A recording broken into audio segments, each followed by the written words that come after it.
Hi everyone, welcome back to my channel. This is Mrs. Sapir, and if you're new here, welcome and welcome. If you are a subscriber and a frequent visitor here, or weni mwenyeji, karibu leo, karibu. Welcome back to another video where we discuss beautiful, awesome and educative things, yeah, about yarn life, my life and design life. So welcome. If you've not subscribed, please do subscribe, and I'll appreciate you so much. I appreciate you already. Thank you for the support. Thank you for all the lovely things that you guys have been showing on the comments, appreciating the things that I do, appreciating just appreciating everything. I'm so grateful and thank you so much. Okay, let me fix this what is it called? I don't want it to slant. Why is it slanting? Shouldn't slant. Yes, let me move back a bit. Okay, so in this video we're going to talk about how to start a yarn business and a knitting business or a crochet business or any business that involves yarn. So basically that's what we're going to discuss here. So in this video we don't just talk and kupiga story. We also have sections like this where we learn things, where I share my personal experiences on how my yarn journey has been and what, like, why should I remain with that knowledge? No, I'm not going to remain with that knowledge. I'm going to share that knowledge so that you guys, if you want to start a business of this kind, musi make the same mistakes that I made. And let's go straight into it. Wacha niache story mob. So I wrote them down so that I don't forget and so that I don't digress. I'm the chief digresser. Yes, I'm the chief digressor. But anyway, we thank God still because tunashukuru ametupea uhai na tunashukuru ametupa uwezo wa kuzungumza. Ndiposa tunamshukuru. I am a daughter of a Swahili teacher, a retired Swahili teacher, so that's why I have some, niko na misamiati mpwito. Woo, gosh. So actually, as usual, I usually dress up for my people. Every time I do a video, I always, dress up, and I'm going to show you the full outfit. This full outfit, guys. I'll just put a video here so that you can enjoy the video either here or here, so that you can enjoy the video as I start on this topic. So first and foremost, we are going to talk about yarn business. So in general, when you're starting a yarn business as a small business, you have to minimize on a lot of expenses in terms of employees, in terms of working space and all those things. So I'm assuming that you are a small business, you want to start a small business where you will knit by yourself, you will knit in your own space, and you will try to make as much as possible on your own. So I'm going to assume that. So I'm going to assume before you want to start a business, you have already gone to, you've learned how to crochet or knit.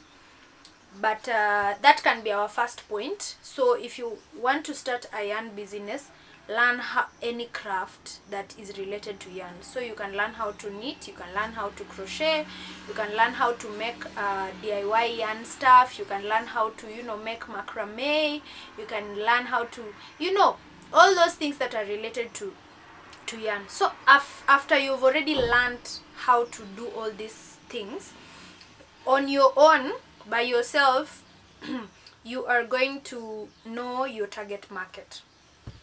So this is usually very important because it will help you price your commodities. It will help you price your pieces. So your target market will determine how much you're going to sell a beanie at. So if my target market is students, campus students, and your target market is maybe working class people, or you're planning to be selling your stuff to people who are working, or your target market is basically people who appreciate handmade stuff, these three prices will not and cannot be the same, because for students, if your target market is students, you will have to put prices that are relevant to students. Yeah, if your target is working class people, you will put your prices according to what those people can be able to achieve. So ukishajua your target market, you will know how to price your pieces, and you will not be shaken. You see, yeah, I've talked about the pricing thing on several other videos, and I think you can actually learn a thing or two on pricing alone from those videos. Number one, after you've already learned how to crochet or knit or do those whatever you want to do, and you've identified your target market, the next thing that you're going to do is get all the tools that you require. So the tools I'm talking about is, let's use an instance of crochet. I want to start a small business that sells crochet pieces, maybe home accessories and apparels or something of the sort. I'll need to have hooks, different sizes or most sizes. I'll need to have stitch markers. I'll need to have pom-pom makers. I'll need to have scissors. I'll need to have seaming needles. So you'll need to have things that will help you achieve the making of these pieces. So I did a video on my tools, and I'll put it here so that you can go and check the things that you may require for the business. So after you've gotten all the tools that you need, you're going to understand that you need to start small. Tuachane hata hiyo part ya nini, like after you've gotten the tools, you need to know what you're making. So by the term starting small, I mean start with a small variety of things. So when you're just beginning, you don't want to have any wastage, you don't have to have any spoiling of stuff, you don't want to waste time. So what you want to do is start with what you know best, start with what you're very good at and fast at. Start with, say, if you're doing beanies, you can start with beanies, and you can be making beanies, and then move to scarves, and then move to mittens, and then move to, start small. Don't start doing everything at once. Yeah, so you can start with the things that you know most, start with the things that you're fastest at.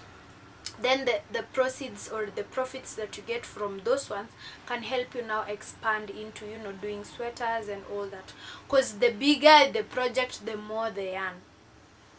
So you need to know that you can't start and then just do everything at once. And then the last thing that you need to put into consideration is packaging. Guys, I know a lot of people look at packaging as something that is not really important, but guys, packaging can either make or break your business. You want your clients to buy something from you and come back. Definitely you want your clients to come back. That is why you want them to understand that you actually put your sweat, your time, and all your skills into this piece. Of course, they will know you've put your skills into the piece because you handmade it. But now you need to add an icing on the cake. You need to make yourself stand out from the rest and that you can mostly do by packaging, because everyone can make a beanie. Everyone can make a beanie, nini, but now you need to put some love into it by giving it the best packaging that you can. You don't have to do a packaging worth more amount than the piece you're delivering, but I have a video here where I talked specifically on packaging. Okay, I hate how this thing is slanting. I don't know why it's slanting. Yeah. But anyway, yeah, so I'm putting that video here. I hope you'll be able to watch it. Go watch it and see. I talked extensively about packaging, so you can get more information on that. So those are the 5 points that you definitely need to look at when you're starting a business.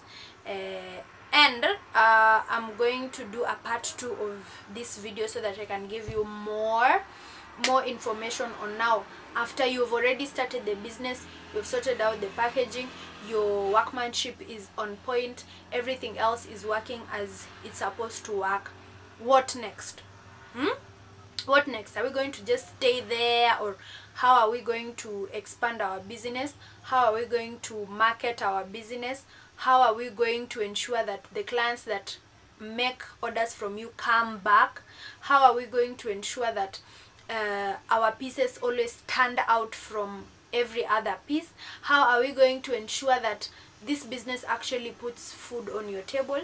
How are we going to ensure that when you make one piece, at least it brings you an amount that makes sense, unaona? Yeah, so I'm going to do all that in part 2 of this video, so stay tuned and subscribe if you haven't subscribed. Like, share, comment, and comment down below on what specifically you, as a small business, a beginner in maybe the yarn industry, what you would want me to talk about in the part B or part C if possible. So put the comments down below so that I am able to prepare myself and come share with you awesome stuff, so that we can all win, right? So that we can all make money, so that we can all do things you're passionate about, so that we can all enjoy this time that God has given us on earth. Yeah.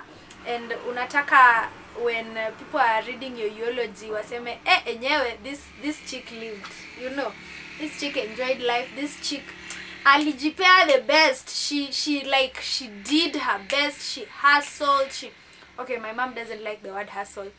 What can I say? She did her best, she won, she made herself, she created wealth for herself, doing what she loves and doing what she enjoys. So that is actually my motto: do what you love and enjoy. Hizo zingine wachana nazo. Concentrate on that.